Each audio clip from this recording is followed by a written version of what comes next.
Hello, everyone. Welcome. My name is Marley. I am the accessibility coordinator at Fifth Avenue Theater and a member of the SCAC. I'm very excited to be welcoming you all today for this panel. We will begin very shortly, but a couple of things before that. Firstly, we have live captioning available. You can click on the CC button at the bottom of your screen and then show captions. And if you want to view captions in a separate window or a different device, we have a link for you here that will be added into the chat. ASL interpreting is also available. You can go to the top of your screen and set your view to side by side to have access to that. If you have any technical challenges, please indicate so over in the text box, and a team member will come and offer you support. And then a reminder to all of our panelists to please mute your microphone when you are not speaking. A visual description of me: I am a white person in my 20s. I'm wearing a white shirt with a blue denim vest. I have long shoulder length hair, and I'm wearing a black baseball cap. All right, next slide, please. Today, our panel is on sustaining accessibility in challenging times. We are the Seattle Cultural Accessibility Consortium. And a little bit about us, if we could go to the next slide. Our mission at SCAC is to connect arts and culture organizations with the information and resources needed to improve accessibility for people of all abilities. And we've got some really exciting things going on this year. On the next slide, we can take a look at that. We did our audio description training program this year. There were, I believe, 13 trainees. Someone correct me in the chat if that's not right, but we had a group come in and go through audio description training, which is the opportunity to receive visual descriptions of the stage picture for any live theater, so that audience members who are blind or low vision can access the performing arts. We are here, of course, today for our spring program on sustaining accessibility in challenging times. And our third deep dive day conference is coming up this fall, which we are very, very excited to. More information about that coming soon. We've also been doing a lot of strategic planning and have a lot of plans for bigger and bolder things coming in the future. So we're very excited about all of that. And a thank you to our funders and supporters. Those include For Culture, Arts Fund, Artswa, and the Office of Arts and Culture. And also a special thank you to our event sponsor and partners, Nonprofit Association of America and Inspire Washington.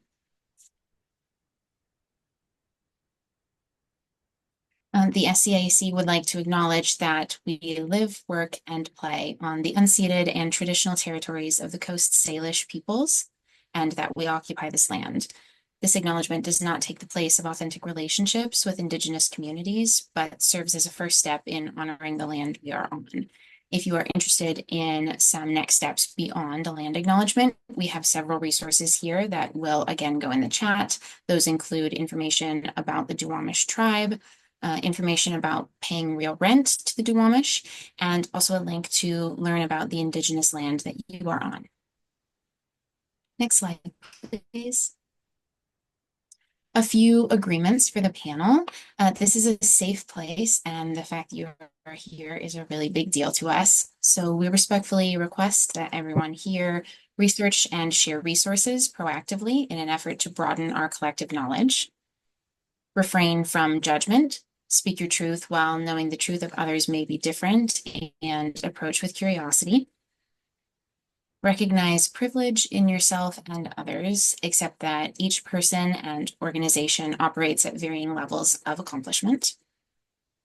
Listen and pause to understand.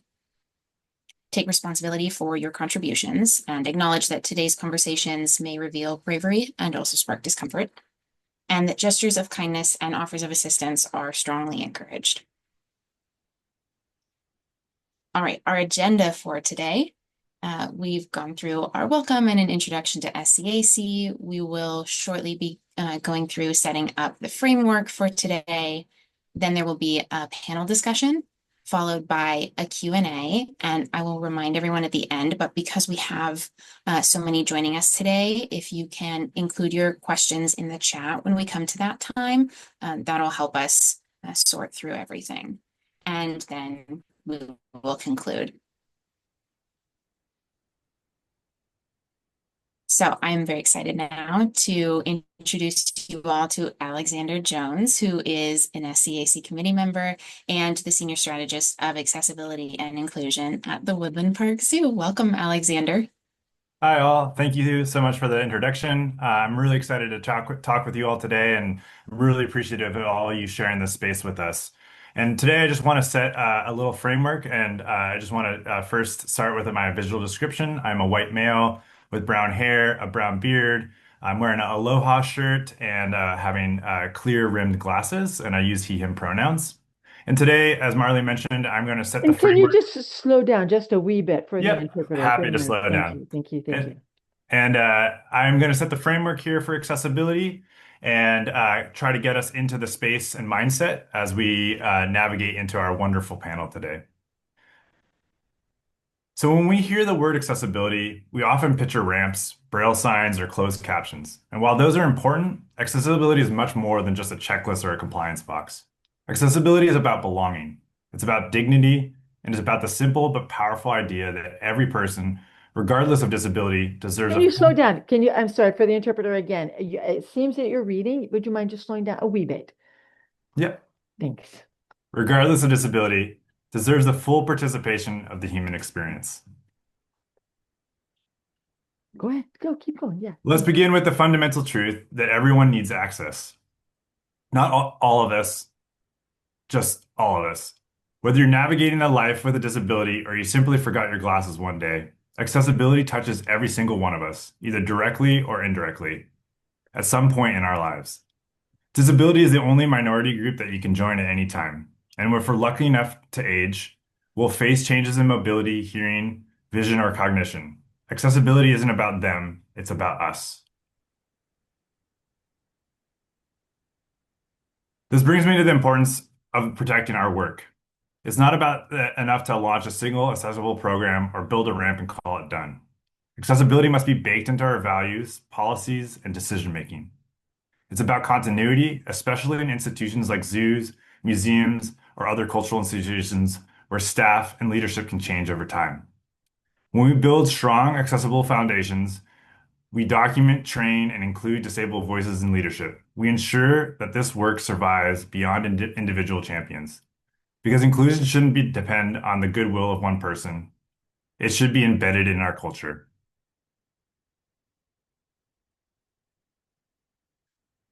But here's the truth. Disability is not a monolith. There's no single solution that fits everyone. One blind person may prefer tactile maps, and someone else may use a screen reader. One autistic visitor may appreciate quiet spaces, and another may enjoy sensory-rich environments. Accessibility requires flexibility. We must engage diverse voices in design and feedback processes, recognizing that people experience the world differently, even within the same disability community. The goal isn't perfection. The goal is responsiveness, adaptability, and dialogue. And that leads to consistency and transparency. People with disabilities often spend enormous energy just figuring out whether a space is accessible to them. When accessibility information is missing, inconsistent, or unclear, it sends a message, you're not expected here. Transparency and consistency don't just help people prepare, they help people feel seen. So finally, let's talk about allyship. Being an ally recognizes when systems aren't working for everyone and taking action to change them. It means listening to disabled voices, not just when they're at the table, but also when they're being left out of the room. Allyship isn't a title, it's a practice. It's the architect who asks, how will a wheelchair user experience a space? It's the event planner who includes ASL interpreters without being asked. It's the zoo staffer who learns basic visual description for blind visitors. Each of us has the power to expand the circle of inclusion. And when we do, we don't just help others, we build a better, more compassionate world for all of us. Accessibility isn't a favor, it's not a side project, and it's not an extra. It's a human right. It's a path to belonging. And it's one of the most powerful ways we can honor the diversity of the human experience. So I ask you to think about why you are here today. Consider the social change framework by Deepa Iyer. Who are you within the space of change? And we'll put the link in the chat so that you can also explore this framework. I finally want to leave you with an example of accessibility in action. Here at the Gates Foundation, this is what a path of belonging looks like. They're including closed caption tours for all guests. I ask you, what is your next step in the path in creating access? And with that, I would love to pass it off to our moderator, Manny. Thank you so much. Hello, everyone. My name is Manny Cawaling. I am the executive director for your cultural advocacy organization, Inspire Washington. I'm a middle-aged Filipino American man. I have short, dark hair.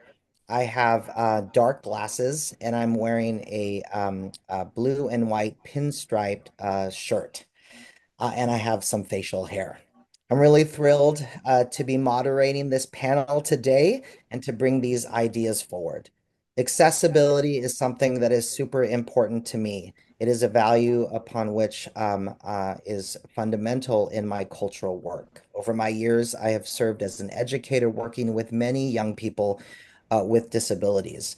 And it was important for us to bring dignity to their creative practice, as well as share the opportunity with the audience of all we could learn when the barriers were taken away and their stories were able to be told. We have a really great panel today. I hope inspires great thinking and also answers a lot of questions that you have regarding this work, especially today. Right now, I'd like to introduce our first speaker, Carrie. Carrie, would you please introduce yourself? Hi, my name is Carrie Bosses, she, they pronouns. I'm a woman in my 40s with a reddish blonde bob and a gray office background.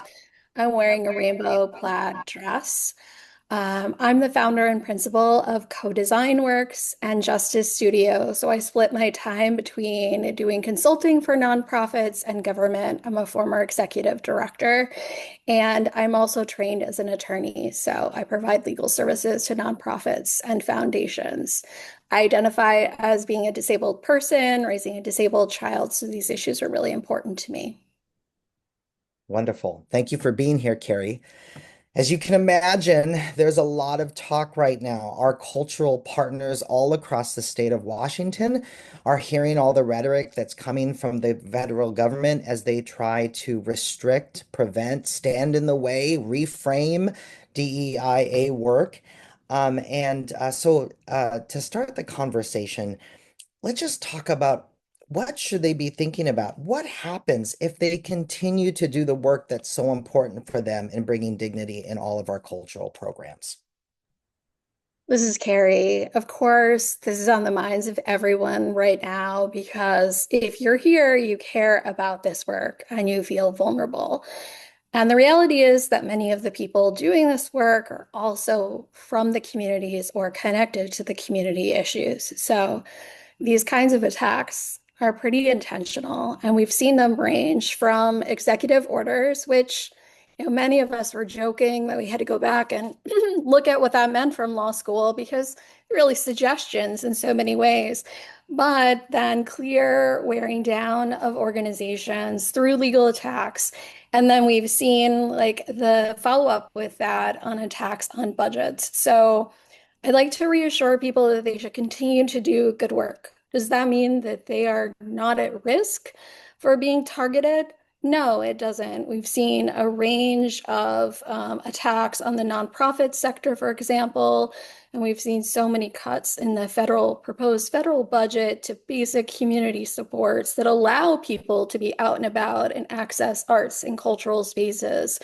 We've also seen the National Association of the Deaf sue the administration for not having sign language interpreters at press conferences.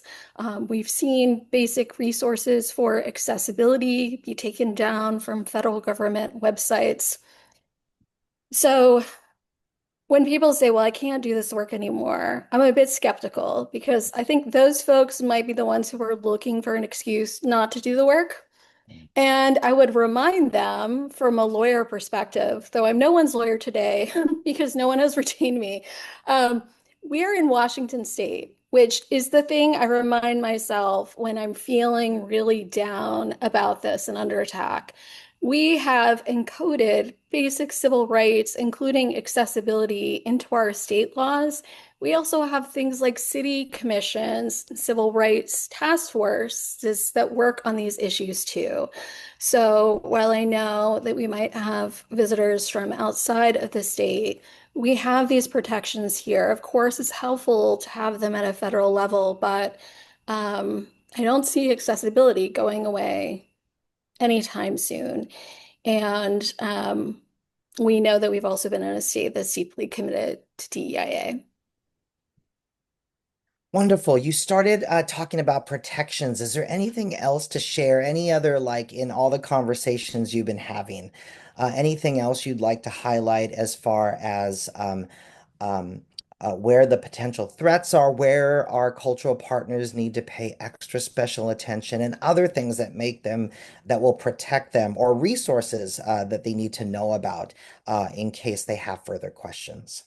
Sure. I mean, now is a great time for any institution, whether it's higher education. We've seen attacks on my alma mater at Harvard and other universities, um, but in nonprofits, especially, to make sure that you have your books and other things in order, that your governance is sound, that you're doing proper record keeping, that you are, quote, beyond the law or above the law, and how things are being conducted. And I know that so many nonprofits can be small and can be passion projects, but now is really the time to kind of dig in to some of that governance and those compliance pieces to make sure that if someone came to you and asked, have you been sharing financial records with your board, you could easily say that. And to document other processes that you have. So really think about joining with other nonprofit partners, framing things in terms of exercising First Amendment rights, for example, versus just being under attack and making it political. So I know that it has been so confusing for everyone about whether laws are in place or not. And so much of the administrative system has been dismantled too, with attacks on like the Equal Employment Opportunity Commission, the National Labor Relations Board. So all of those things have impacts on communities for getting relief and getting clarity. The dismantling of the Department of Education, which was, supposed to happen through an executive order and now seems to be playing out through the budget bill. Um, People are really feeling it with their funding too, and pressures there. I know that people have had to make compromises as to how far they're willing to be out in their messaging publicly. But I would also say that we're in a good place in Washington for really having an attorney general and others who will fight back to make sure that this work can continue. So I I wouldn't compromise everything and wouldn't acquiesce until you absolutely have to. So keep on acting as if the law still applies. And really, I know that that can mean like we need the private funder community to come forward too, because so many of our organizations were relying on federal funds or even state funds that are going to be, tapped even more right now. That's really helpful. What I really appreciate is you provided concrete things that people can do, right? And I think people need to understand where is their potential action for them. And I think you started kind of moving into the other question, but I want to make sure I put this out there in case there's anything else to share. Um, as there are attacks on federal disability rights, where should we put our focus? Or what should we remember? I think one thing we need to remember is looking out for each other because so many people, and maybe this is not in the category of advice you expect from a lawyer, but so many people are feeling so isolated and overwhelmed right now. And that's part of the strategy too, just being completely worn down. But we're excellent sources of information for each other and also excellent sources of defense because what I realized in talking to different organizations over the past few months is that many people are struggling with the same thing, but they don't necessarily have the capacity to talk to someone else in the sector and find out, oh my gosh, I'm trying to figure out this revised notice of award for my funding too, or my university seems to have a hiring freeze, or I'm not sure what to tell graduate students about funding, or do I have to change the language on my website? So really just think of each other as resources and information. And it's beautiful that in the arts and nonprofit sector, a lot of people exercise self-help. And I will say that there are some times when you need to stop exercising self-help. So get an attorney, get an accountant.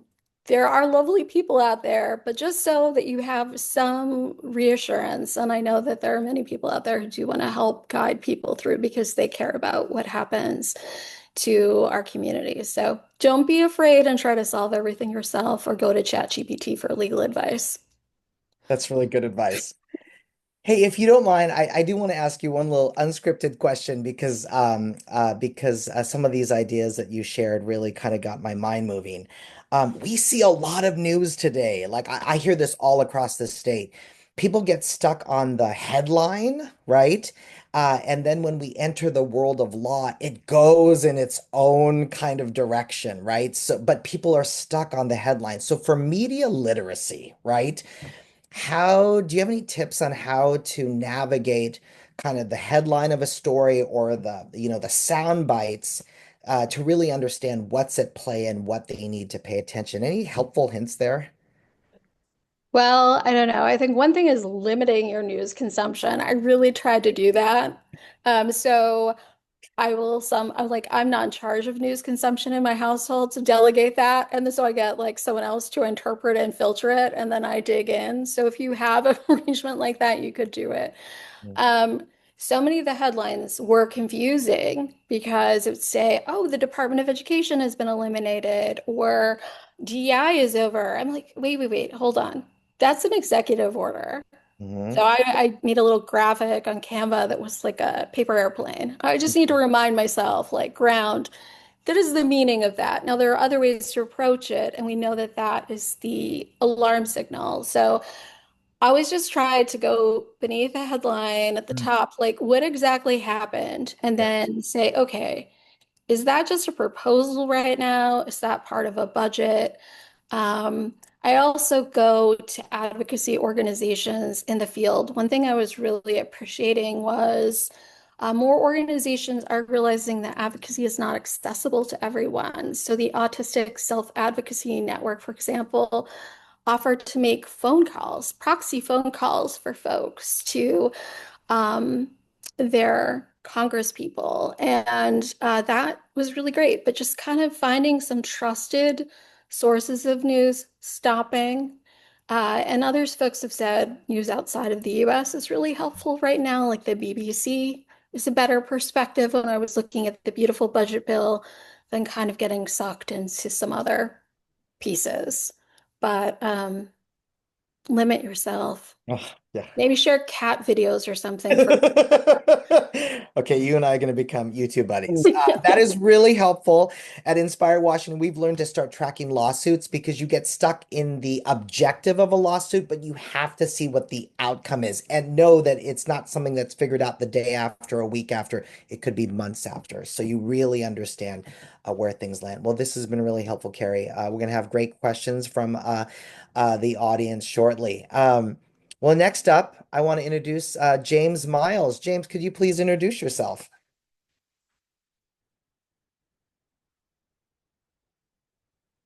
Yes. Hi. Trying to turn my camera on.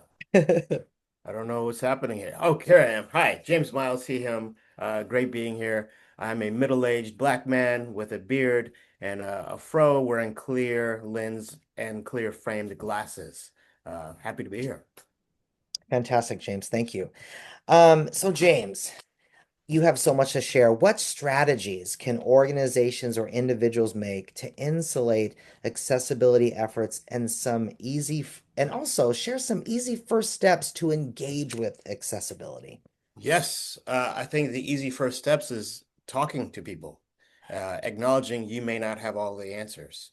So currently, I am the Chief Strategy Officer at Path with Art and also an assistant professor at Seattle University. Both of those organizations work to support community. Uh, we support intersectional identities. We, of course, don't operate or behold all those identities. So it's important to reach out and talk to people. When I was running Bumbershoot years and years ago, I said, okay, we want to make this festival accessible for everyone that comes to it, right? This is a city festival. This is for everyone. Who's not at the table? Who am I not thinking about? So I reached out. I talked to Elizabeth and I said, what do we need to make sure that the deaf community has a space? She was then like, well, let's talk about those that are visually impaired. Let's talk about those in wheelchairs. Let's talk about those that may need tactile uh, devices. Let's talk about everything. So it broadened my mind. So that first step was just talking to people and then saying, okay, if this is accessible for one, this makes it accessible for many, many more. So that's my quick and dirty for that.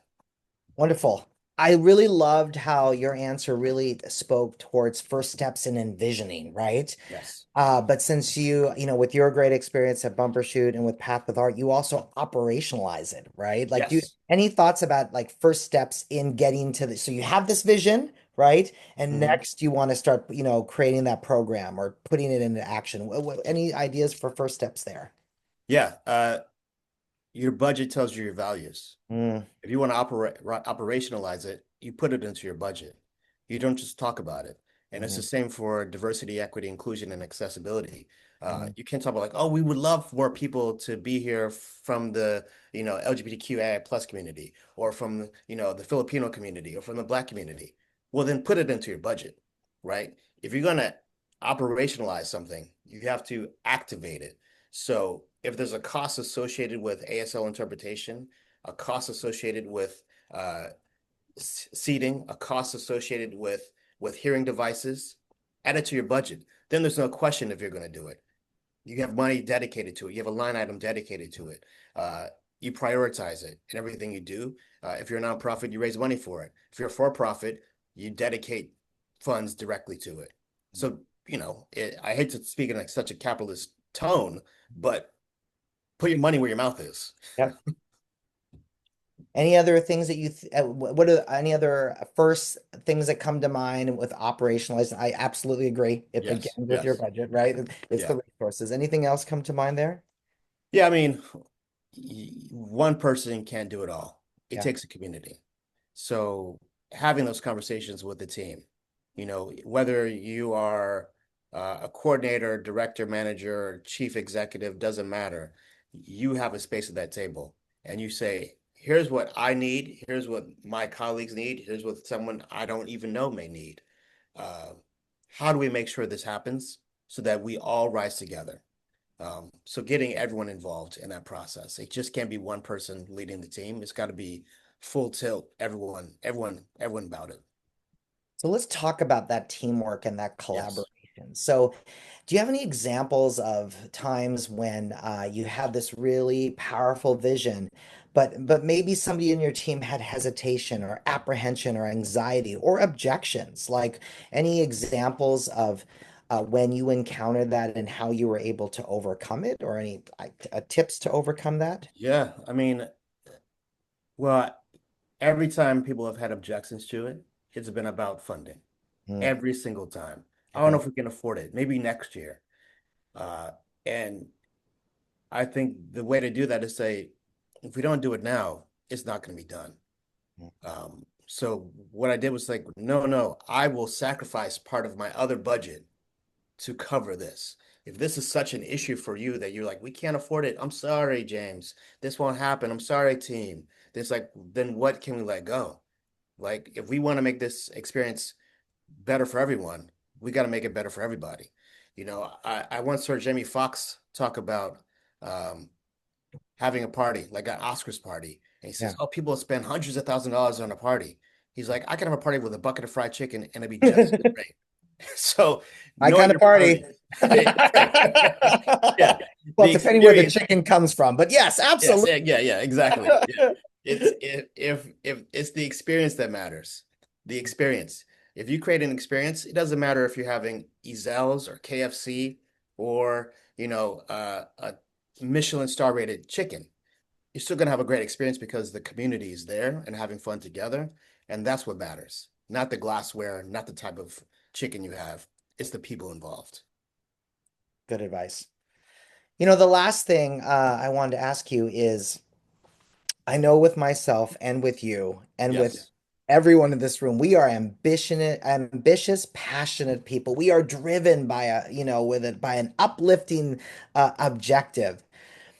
And that's how we always start a project Yes. or an objective. Right. But the reality is we come across barriers. That's not what we were thinking when we created the ideas. So how do you as a leader overcome barriers, or how do you address barriers or look at them, right? In this work or just broadly, because of course, being able to continue to keep the eye on the program and the Yeah. vision of what you want to do and getting beyond the things that stand in your way will ultimately lead to your success. That's a great question. I was on a panel yesterday at KXP and with Path with Art and KXP, and a similar question came up. And I quoted Dr. Chan Hellman from the University of Oklahoma. Uh, and he says, hope is a behavior, scientifically proven. If you hope for something, you act towards it. So I keep that hope with me. Mm, If I want something, I hope for it, well, then I'm going to act to it. I'm not going to wish it. I wish it was going to happen. No, I'm going to behave as if it's going to happen. That's step one. Uh, and, working with Path with Art, our mission is to foster the restoration of individuals, groups, and society from the effects of trauma through arts engagement and community building. A lot of the people we work with, I won't say a lot, people we work with have substance abuse issues, um, uh, PTSD. And for those that are familiar with the programs, NA or AA, it's one step at a time. mm, So if you're not familiar with those programs, I'll get it back to the art sector. When you're memorizing a monologue, and Manny, you know how to do this, you've done it before. yeah. You can't memorize an entire monologue at one go. You start with Mhm, one line, mm, 2 lines, three mm, lines. Same thing. mhm, If you're going to bring this into your work, one step at a time. Okay, what's the first line I got to do? What's the second thing I got to do? What's the third thing I got to do? And by the 100th thing, you have completed the project, but you're taking it one day at a time, one step at a time, one moment at a time, one verse at a time. yeah. And I think that's key. Just knowing you're not going to do it immediately, but you're going to do it actively, working on it. 500 pages, 500 words a day for those that are writers. 500 words a day. Just keep writing. No. Wonderful. All right. Words of wisdom from James Miles. So I hope we all heard that, embraced it, everyone. No matter how challenging the work may be, we can do this, right? Yes. We can build more accessibility for all of our audiences just by taking a step forward. Yep. Yes. And then leading to the next step. Well, thank you very much, Thank James. you. All right. Has our other speaker arrived? I can't see everyone in the chat.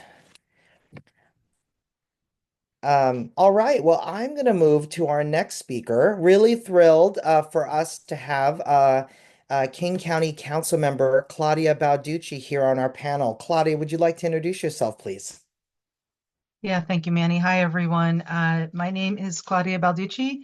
I am a white woman in my 50s. I have shoulder length, increasingly gray hair. I'm wearing glasses with a tortoiseshell pattern and a floral print shirt. And my background is a park on the shores of Lake Washington with a pagoda off to one side. I'm really delighted to be with you here today. And I guess just by way of introduction, my interest in accessibility in arts and culture started out very personally and has grown to become a major focus of my work and representation as an elected official. Wonderful. Well, getting personal is how we should always get started. So, Claudia, tell us more about your personal experience with disability from from your personal life.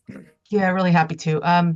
So I am a mom of a young man now with disabilities, but as a child, our kiddo has hearing loss, cerebral palsy, and very severe developmental delays. And by severe, I mean did not talk until age 3, did not walk until age 4, and then only with supports at first.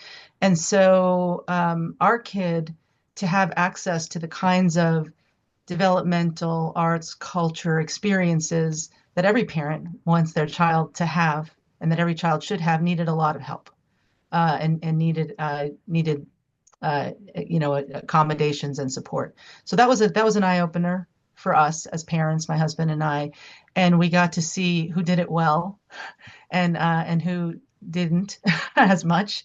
Um, and just began really a journey of looking around and seeing then because I was a city council member in Bellevue when we adopted our kiddo, and then I became the mayor of Bellevue, and now I am a council member representing a district of over 250,000 people. It just came to open my eyes to the ways in which all of our spaces are and are not accessible when you try to navigate things yourself. And I learned such beautiful stories and ways of being accessible. For example, as mayor of Bellevue, I got to participate in our Bellevue Youth Theater. And that is really, in my view, one of the models for full accessibility. That's one of their primary missions is theaters for everyone. And I got to be in a play, so that really proves that theater is for everyone, regardless of ability or talent. We'll come back to your play later. Okay, noted. And so, I'm sorry, you said come back to my play later? Yeah, well, we're going to talk about your play later then. Yes, okay. Yes. Yeah, but right. no, I mean, keep going. You mentioned you were in a play, yeah. So, this, and then of course I am aging as a human being, hence the glasses, right? That's an accommodation. I have parents who are aging and cannot do the things they used to be able to do. And so, and I will also say to the discussion we've just been having about the times we're living in, we are living in a time when there is some very intentional efforts at the highest levels of government and in a lot of our social institutions to pull people apart. In some ways for very cynical ends, for self-motivated reasons, but there's a lot of forces pulling us apart. And from where I sit as an elected official, arts and culture are one of the few things that we actively do that actually knit people together, that help to express ourselves, humanize instead of dehumanizing people, bringing us to understand one another. This is the antidote. It is the opposite of the divisiveness. And so the idea of making sure that we treat arts and culture as the civic building institution that it is, invest as a government, and make it accessible to everyone, because we only get those benefits when we make this experience as accessible to everyone. That just became a major mission of my career and my life. Claudia, sharing that you as a mom, I also know that your kid also has participated in arts programs. Yes. It also mean as a participant, but also as a spectator. So you see it from both sides. Like what have you learned to be powerful in both of those types of experiences?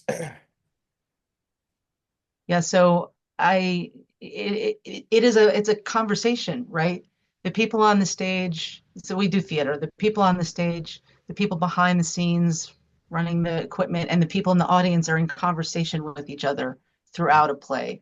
And we each have a part in making a communal experience that is that performance. That is a unique human moment that will never happen again, that you're all in together in that moment that is completely a snowflake unique experience that you get to have together.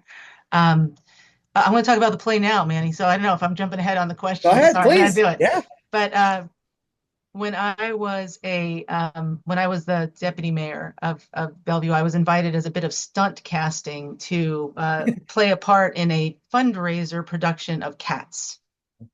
So not my thing, but I agreed to do it out of good fun. And I was talking to one of the other moms who was a dancer, and she shared with me about her kids who had both come up through the program. And she had one daughter who was a singer, a dancer, a beautiful performer who was in the play with us. And her son, who is deaf, blind, and wheelchair bound, and had never participated in theater before, but came to see a play that his sister was in.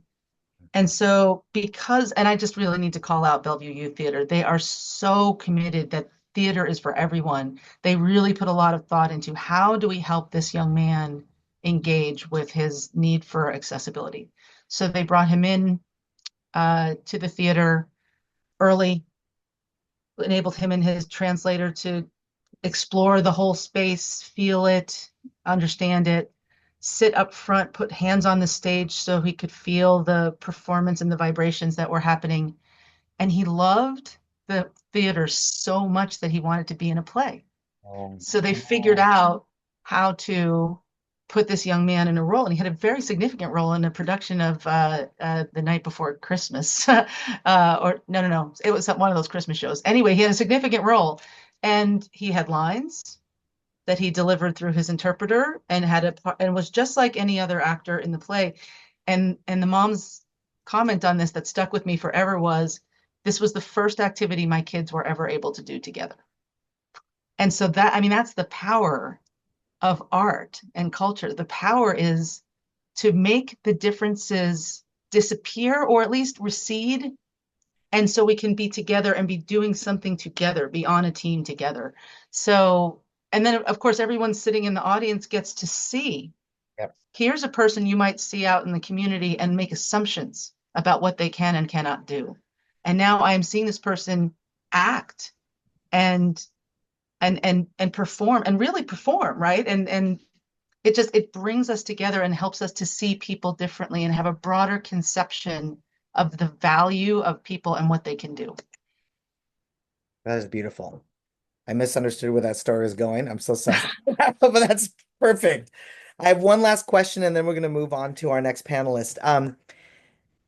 We are so grateful as King County's cultural sector. You were a champion for Doors Open funding, which is transformative funding. As a champion for that program, what do you think this funding means for our sector, especially in this type of work? Yes. Doors Open is a game-changing opportunity. It is, I know I probably don't need to explain it to the folks on this call, but it is an $800 million sales tax funded program focused on arts, culture, science, and heritage. It increases the amount of funding that King County puts into the sector by a factor of 10, tenfold investment. It is something that and I do mean we, there are many people on this call, especially you, Manny, who have fought for years to get this opportunity. And now we have it. It's passed. It's starting to be implemented. We have, at the council, adopted an implementation plan. By the way, there was not a lot of mention of disability in the ordinance or access in the disability access in the ordinance that adopted, but we tried to expand on that in the implementation plan that now says that that access of this kind is a key criterion that we're trying to fund. Thank you. If your grant applications talk about disability access to the program you're seeking a grant for, you get extra points.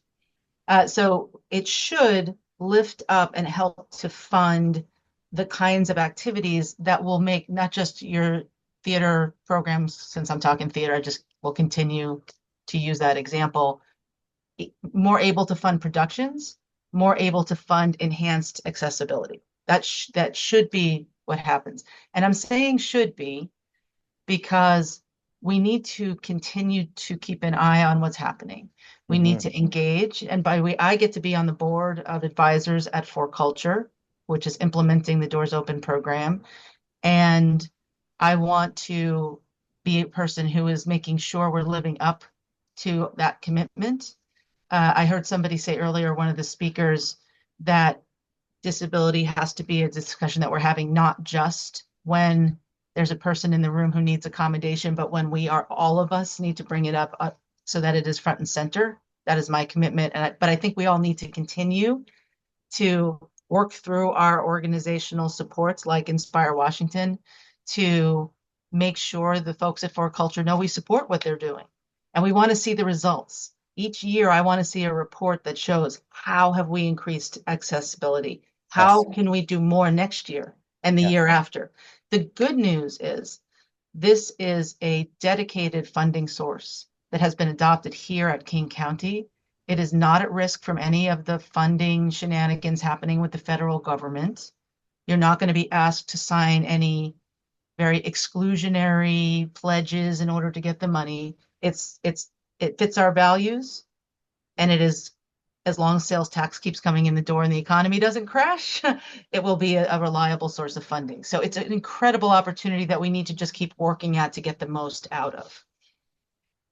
Well, thank you, Claudia. Of course, it was always our intention to address barriers of access and to create greater accessibility for communities across King County with cultural access funding. And we couldn't have done it without you, so thank you. Okay. Our last panelist before we go to question and answer, I'm always thrilled to see Amber Rose. Amber Rose, would you like to introduce yourself? Hi everyone. My name is Amber Rose Jimenez. I go by Amber Rose and I use she, her pronouns. I'm a mid-30s Mexican American woman with black hair, glasses, red lipstick, and a collared shirt with a green, somewhat obscured background. Thank you for welcoming me into this conversation. I'm a program officer for arts and culture at the Paul G. Allen Family Foundation, and we're a family foundation based in Seattle, Washington. We believe the arts are an essential component of thriving communities and that arts and culture experiences ought to be accessible to everyone. And I can just share a little bit more for folks who maybe are unaware, but our arts and culture strategy is really anchored on three priorities: support for individual artists and culture bearers, strengthened cultural infrastructure and capacity, and growing abundant support for the sector so that it's valued for its impacts on individuals and communities across the Pacific Northwest. I'm passionate about accessibility and strive to embed it across my work.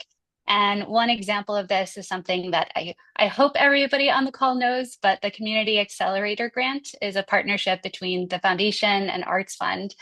And to date, it has distributed $20 million of unrestricted support to 894 organizations of all sizes across 37 counties in Washington state. And the design of this program really entrusts the community to guide decisions. And the Community Advisory Board ensures that funds reach underrepresented communities, including those in rural areas where funding opportunities may be scarce. And it really entrusts the organizations to determine how best to allocate those funds. So just as a quick plug, the application's open now. If you haven't already applied, it's open until June 6th. And I know somebody from Arts Funds on this call. Thank you for being our partners in this work. Well, we are so grateful for this deep and meaningful investment across King County. It has delivered so much support to serve our diverse communities. And of course, we are on our state tour. Thank you for the support of that too. And we hear all across Washington about how meaningful the funds have been. Let's talk more about how we can develop allyship with corporations or funders like the Family Foundation. Like, where do we have common objectives and shared values? Yeah, I think we have an opportunity to really use and leverage our voices to share the importance of arts and culture for all in a more unified way. That's actually a great time to, mention to folks if they're unaware of the Cultural Futures Tour and the ways that Inspire Washington are equipping people with the skills, the knowledge, the training to be advocates that is a huge way that we can really leverage our individual and our collective roles in making our communities more accessible and to create a more thriving culture, like wherever you are. So we believe that everybody has a role to play at the foundation, whether it's government, philanthropy, advocates, artists, and we really see a huge opportunity in being able to equip our cultural sector with those skills. Arts Fund's livability impact study talked about how there were over 6,000, like a very specific number is 6,378 different organizations across the state. Those 6K plus organizations are led by staff, volunteers, donors, artists, cultural workers. We're a collective force and we represent so much potential. So I think this sort of echoes some of what Claudia and some of what Carrie were already saying about connecting with each other and really seeing commonality in our opportunity and our needs and how the role of arts and culture have so many benefits to our society and our democracy. There are bright spots, like I said, Inspire Washington is doing a lot of this work already. And we think that that's like another area for the foundation to invest in creating a more unified voice for the sector and really helping to equip people with more information and tools to tell their story and to tell a shared story. Yeah, I I can continue rambling, but I'll You're pause not here. rambling at all. There's a lot of really good insight in that. Just an off-the-cuff question that just kind of occurred to me. You as a foundation, you convene with probably groups that maybe a lot of our cultural partners don't convene with. What are you hearing about the cultural sector? How do people talk about the sector? More to the point of this webinar is, where do you feel the opportunities are that are left to be pursued in creating greater accessibility, especially for people with disabilities? Yeah, I think it's building on what we know works. So, for example, I was chatting recently with folks at the Hewlett Foundation down in the Bay Area, Right? and they were sharing about the work that they're doing with an organization called NCAPER. What does it stand for? It stands for, oh shoot, I would have to look it up. I apologize for not knowing, but it's essentially an organization that exists to support when crisis or emergencies strike in different places to ensure that arts and cultural communities, specifically artists, are at the table in disasters, when FEMA comes into town or when other kind of, essential conversations related to funding and policy and kind of urgent needs in crisis happen. But the way that Hewlett Foundation and NCAPER are partnering to support artists in the Bay Area is really thinking proactively around how to leverage networks and supportive sort of opportunities for information, resources, priorities to be shared quickly and sort of on an ongoing basis. So, oh, thanks, Carolyn. Yeah, somebody dropped into the chat the link.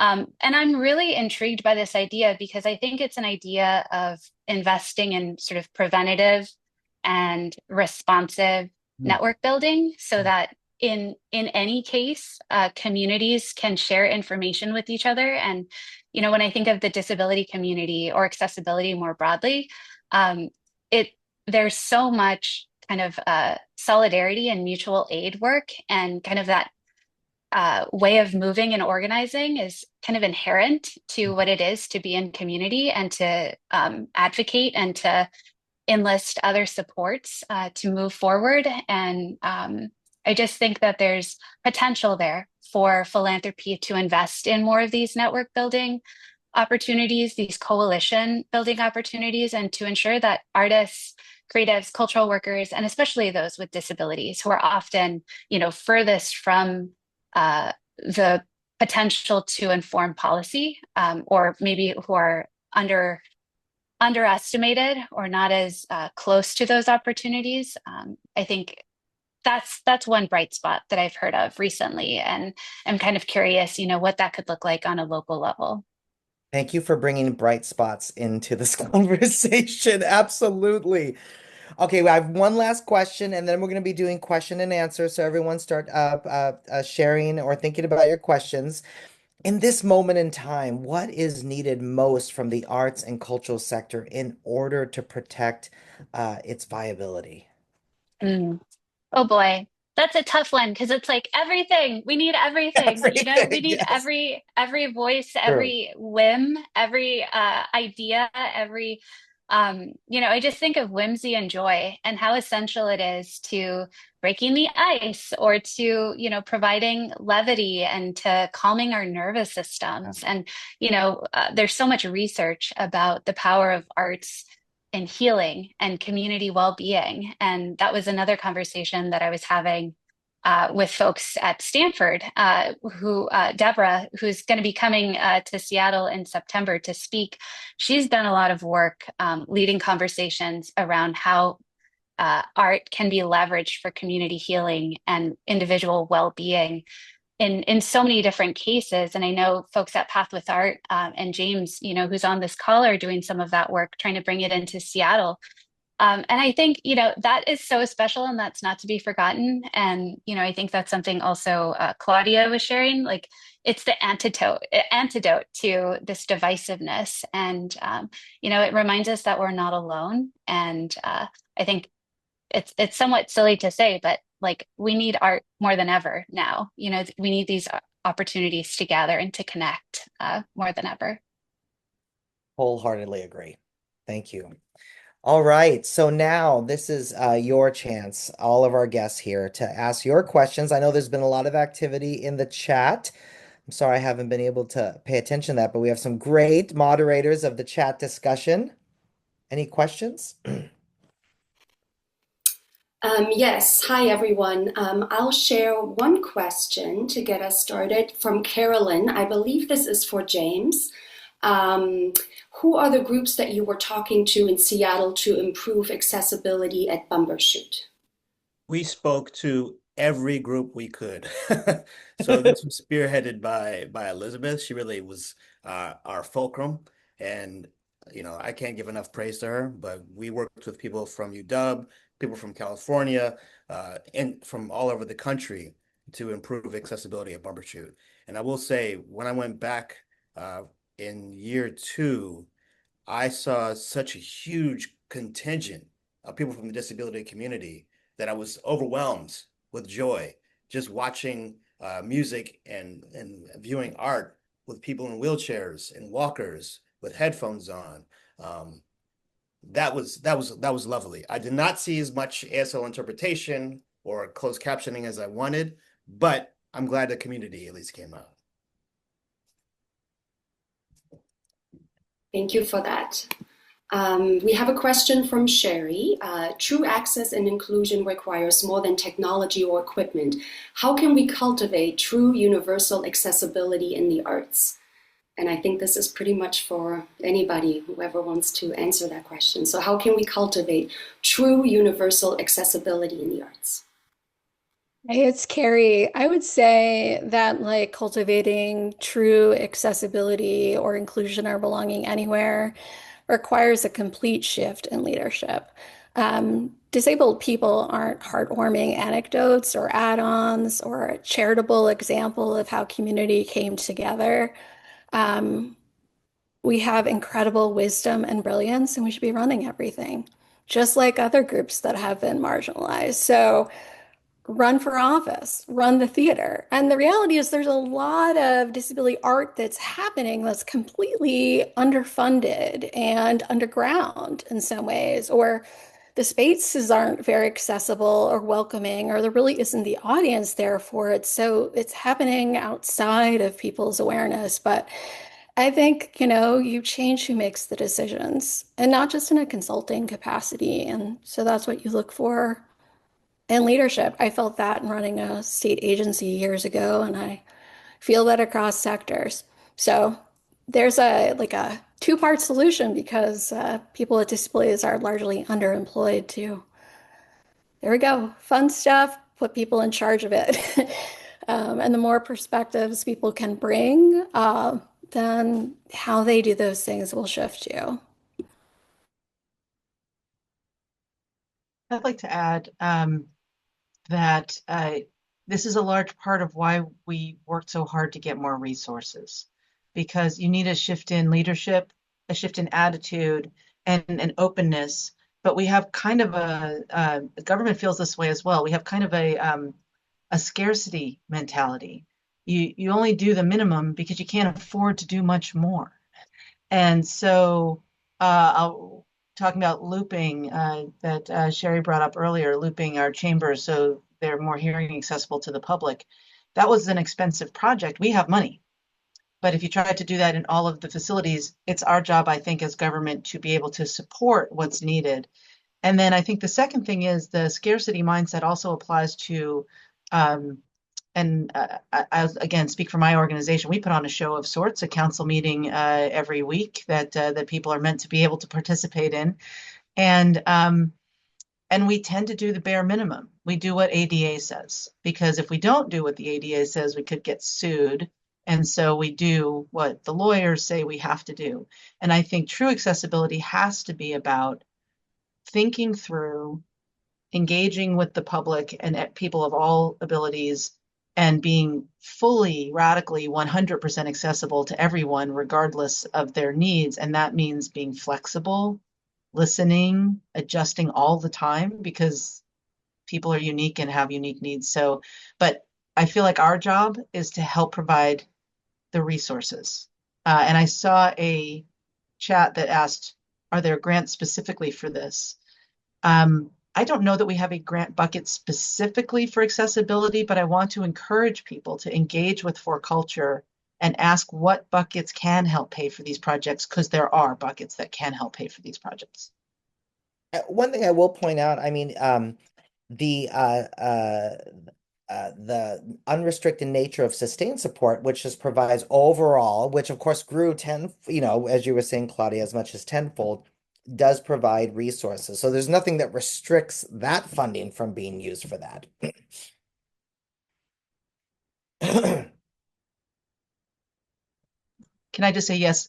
Yes, Carrie. Not all accessibility requires more money, but there are things that we need to do that resources can help. And so it's a yes and not meant to be exclusionary.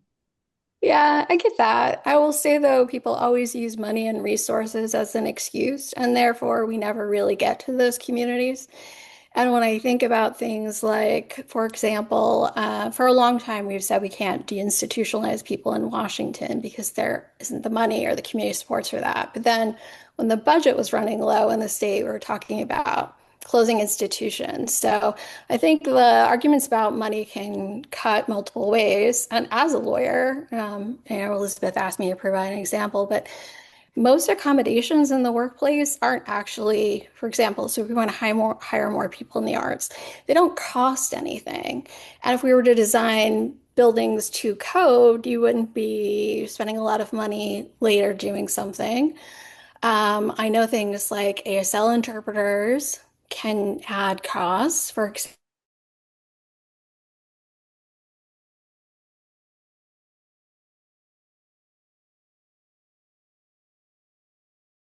it was like, are we having ezels, or are we like thinking we're gonna have a bespoke food truck pull up and then we'll get to accessibility? So we've had the ADA for over 30 years and not much has really changed for people in terms of community inclusion. So I realize that cost is always an issue for people, but it's also how we spend our money, whether it's a state agency or a nonprofit, reflects our values all the time for racial or disability justice. So it's not a nice to have for sure.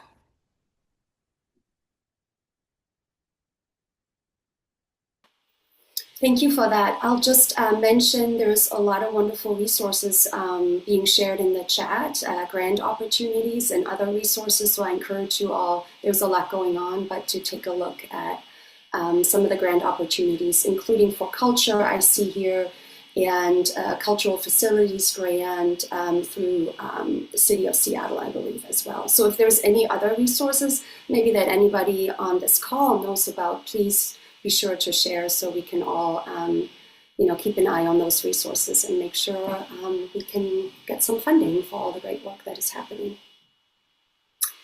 Thank you, Tanya. Yeah, I don't see any other questions in the chat at the moment. If I forgot or missed, feel free, if anybody has a chat, put it in again, or question, put it again in the chat if I missed it, or raise your hand. Well, while we wait for that, I just have one general question then if anyone would like to answer here on our panel. How can people, individuals, organizations, our cultural partners on this webinar continue to be allies in this work without feeling like they would be a target? Any thoughts about that? Do you mean like a target from the federal government or? Yes, I think that this question was developed with that mindset about with all of, and we talked about this a lot in our questions, but I wanted to see if there was anything else that we could add specifically to that. I don't know how to answer that because many populations already have targets on their back regardless. So I don't know if you can get away from being a target. If you're an ally to any community that's been marginalized, you just have to stand up for it and accept it, accept the arrows being pointed in your direction. Yep. That's really about it. Yeah, this is Carrie. I would say those of us who live with different marginalized experiences don't get to opt into this. Like, what a lovely world that is when you're like, hey, I want to go through and not be a target. Well, we're looking at systems like Medicaid being completely dismantled. We have people who are close to us who could be deported any moment. Yeah. So it's time to really go beyond this like occasional allyship. I got a sticker, a button, somebody gave me a cookie for saying the right thing, and really be an accomplice and dig in. Like, if not now, then when? Because I think that's the incredible disappointment that many of us are feeling and facing. And I realize it's scary. It's scary to everyone, but just, we each have different positions of privilege and certain amounts of risk that we can take. I appreciate those answers. I think really what we're talking about is exactly that, moving beyond the fear, right? So maybe the question is how, where do we find inspiration? How do we find direction, right? And I think all of you have provided really, really good tips for that. Anything else anyone wants to share or closing thoughts?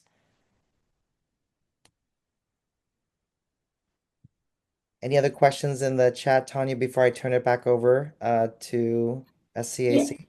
Yes, one more question. It was sent to me directly, so it's not on the chat. Right. I appreciated what James stated about operationalizing accessibility work. I think the challenge is compelling senior leadership to incorporate this into long-term planning, especially for headcount dedicated to this work. Do you have any suggestions for folks wanting to pursue this route? For the interpreter, would you mind repeating that question again? So sorry. Yes. Do you have any suggestions for folks wanting to pursue this route?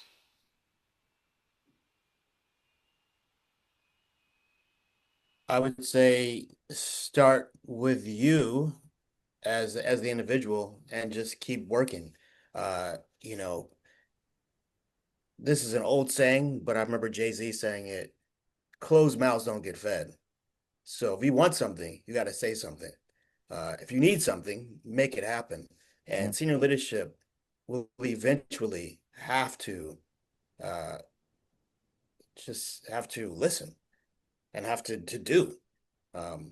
There's no getting around it. And you have to replace those senior leaders if it's not going that way. Community is important, working with community. I say this over and over again, we are much stronger as a fist than as individual fingers.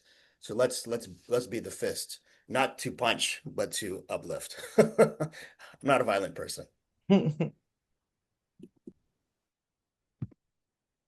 All right. Well, on behalf of the, first of all, let's all virtual applaud for our panel. Thank you so much for sharing your wisdom, your insight, your inspiration with our cultural sector here and our cultural partners.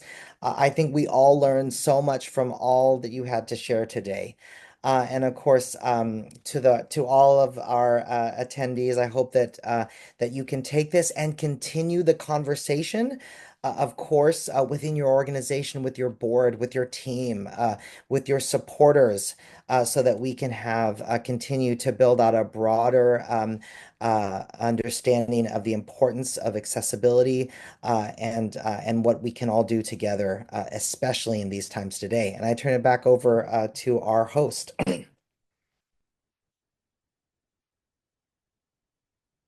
Thank you so much, Manny. Thank you to all of the panelists. Thank you to everyone for your questions. We are so grateful to you all for joining us and being here today.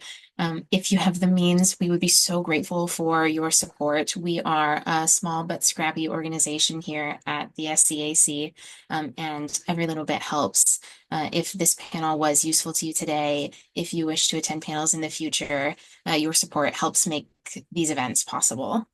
And beyond that, we also have a survey available. We would love to hear feedback from you all about how today went, things you would like to see in the future. We really try to make these accessible to all of you in terms of the information that you are looking for and the ways that we can help you. So that survey is incredibly valuable to us as well. And we also invite you all to join us and get involved in all types of different ways. We have a newsletter that you can stay informed with. We have a Facebook page. We have a YouTube channel. There are lots and lots of ways to follow us and stay involved in the future and find future events like these. So I just want to thank you all again for coming today. This was a fantastic panel. We're so grateful to you all for being here, and we really look forward to seeing you again in the future. Thank you, everyone.